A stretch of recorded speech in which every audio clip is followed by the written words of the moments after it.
Good morning. This angel card reading for April 2013 is being done a little early. It is only March 27th, but with Easter break around the corner, I wanted to get it done early for the people who might be going away, or so that it's there when the people get back from wherever you might be right now. So I have been guided to use Sylvia Browne's my spiritual reading cards today, and I've used them before. It's definitely been a while though. I haven't had the opportunity to ever listen to Sylvia Browne speak live, but it is definitely on my bucket list, so it's nice to get familiar with her cards until that time. And they're beautiful, beautiful cards. So again, if you haven't been with me before during these readings, I usually pull 3 cards and I read them for the month of April. And of course, if you're watching this video at some other point, it's not April 2013, no big deal. There's always a lot of really good information that you can use anytime in your life in these cards. Just typically with the moon and the planets and everything astrological, as that shifts, there's a certain energy that's connected to each month. And as it turns out, today is the full moon. I can't remember what time today it peaks, but today is the full moon. So I've pulled 3 cards at this point. If we need another card, I will pull it.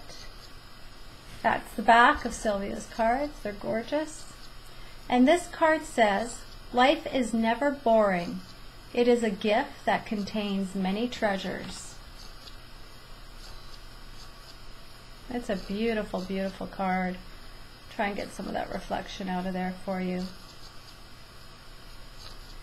So for me, the pink really, really stands out. For me, it feels very much like how I feel when I am watching the sunset, and the sunset is the favorite part of my day. I just love watching the sunset.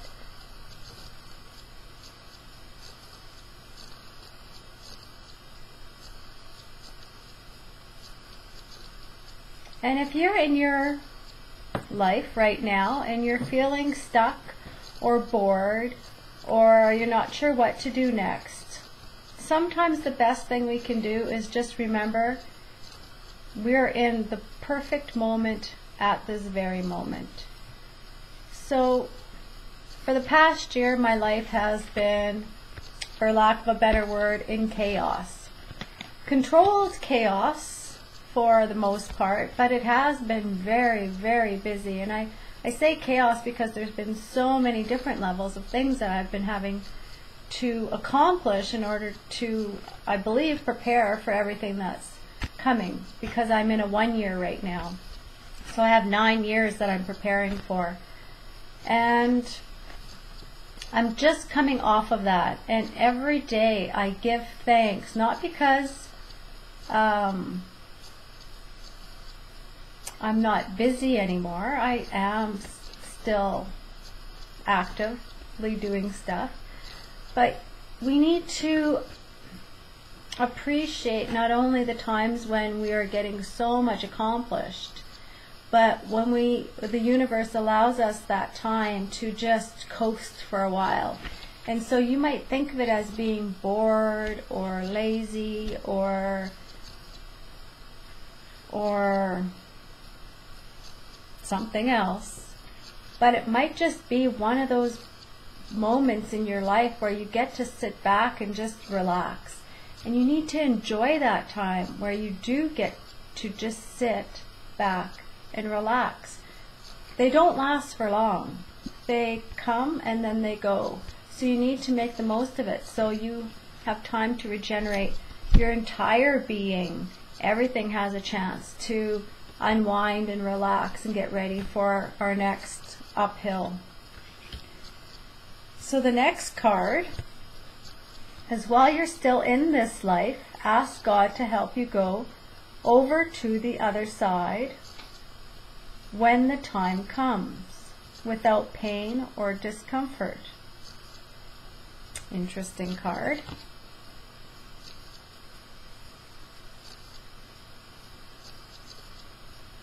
It's been a while since I've contemplated death, but maybe there's a few of you out there that are definitely thinking about it. Times are changing and we are losing a lot of loved ones. They've decided to pass over to the other side, to help from the other side, to be grateful for the life they've lived and move on to the other side. And for us who are left behind and we don't have that intuitive presence to be able to communicate with them, it can be difficult and it can be scary. And a lot of people around us have strange illnesses that are difficult to understand, other than the fact that we know it's coming from the body-mind connection. I think there's more awareness now for all of us to realize that our thoughts and our actions really do influence the way our body performs and the ailments that it takes on. And so a lot of our diseases do not have names because they don't really exist. They're something new, they're different, because we're all starting to heal. And when we start healing our disease, our illnesses, they reverse themselves. So we look different than what we would have if we'd actually continued into that diseased mode. So for me, as an example, I've come out of about 3 serious injuries that I'm recovering from, and what's going on in my body is not something the doctors really know what's going on. They guess at things, and that's fine. I don't really need them to give me a title for what's going on.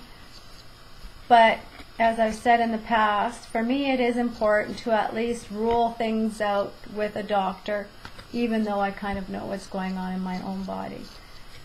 So it has been a little bit of a struggle coming out of this injury and moving back into a healthy state.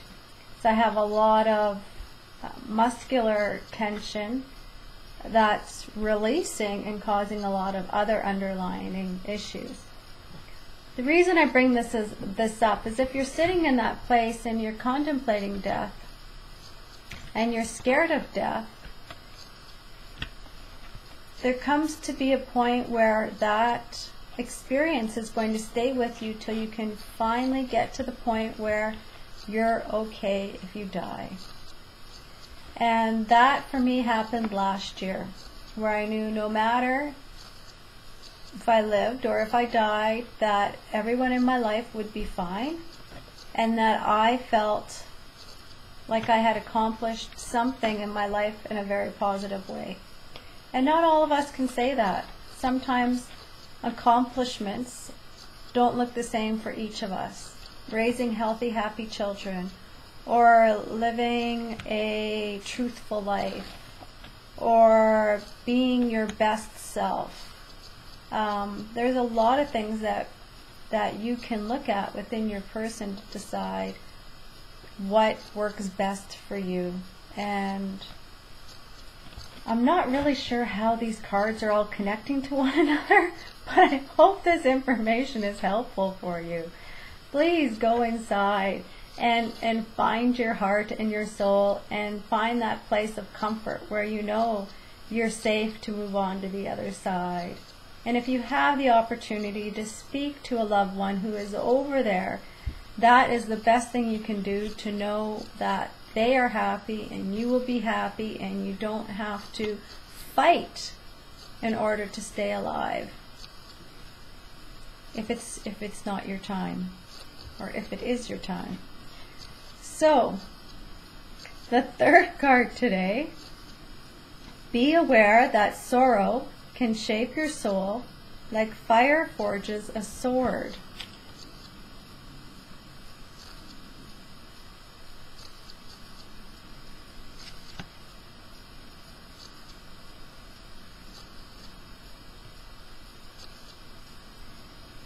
Now the sorrow I felt, I haven't had a lot of people die in my life that are close to me. I've been very, very lucky that way.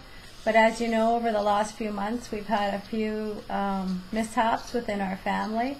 And so there has been a deep sorrow that way.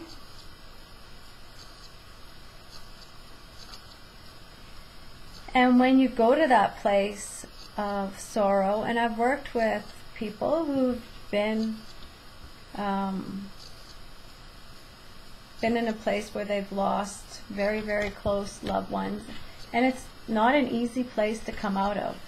Again, we're on earth to learn lessons, and the people who've been on earth with us are here to teach us lessons as we were to teach them lessons. And when they pass, there are still lessons to learn. And there's emotions we need to express and thoughts we need to release, and we need to learn to forgive, we need to learn to love, we need to move past the pain and the sorrow that we feel in our heart for some of the things that have happened. And this doesn't have to be around a death. This could be around something that's happened to you in your life. This could be about something that you feel overwhelmed about that's happening to the world in general. We all feel sorrow in so many ways, and we don't really talk about sorrow. We talk about grief, but sorrow is something that's even deeper and darker in our soul that really hangs on to it. And you can hear the sorrow in my voice. So I've connected into some sorrow that's in my body and wants to heal. And that's why these emotions come to the surface, because they want to heal, they want to remove themselves from our body, which really kind of reflects us back to this first card. We are in a space where if you're in that lull and you're having what you think is boredom or a quiet moment, or for me, I'm grateful for just having some downtime before things take off again, it's the perfect time to do your healing. It's the perfect time to sit in these emotions and feel them. So if you can sit with me and feel sorrow, feel it in your body, feel it. It's more than grief. It's way more than grief. And for me, it sits really in my chest and my throat. And you might be given a vision of where that sorrow is coming from. You might be given a word, you might be given a smell, you might just instinctively know what's connected to that sorrow. And you can go there and you can appreciate what the sorrow is that you feel, what you've lost.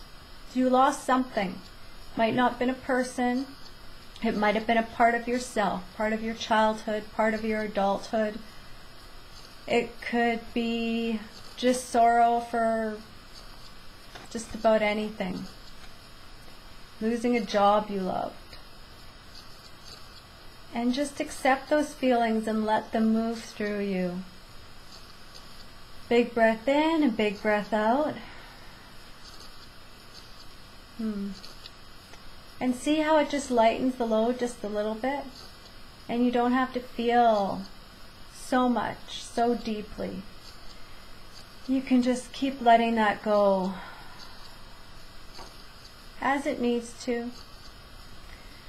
So, an interesting reading today. I hope it's been helpful. I really had no idea where I was going today, which is exciting for me because I have to keep an open mind and figure out intuitively, of course, what I'm supposed to be sharing with you. So if you are viewing this and you're not a subscriber, I'd just like to let you know that if you subscribe to me on YouTube, that you will get these as soon as they come out, instead of having to go back and check all the time. I also wanted to let you know that yesterday, March 26th, I did my radio show on Voice America's 7th Wave station. about energy and Reiki and about the connecting to that energy within us and around us. So I just wanted to share that because I think it was a pretty interesting show with a lot of good information. Not that I don't think all my shows are, but right now there's a lot of different things going on. And if you want to get more to the emotional stuff, I interviewed Ina Segal a couple weeks ago, and she has a book out that's just absolutely fabulous for helping heal. And of course, if you want to book a treatment, I'm always available. You can find that information on my website at www.healingpossibilities.com. I hope you have a wonderful Easter, and I'll see you next month.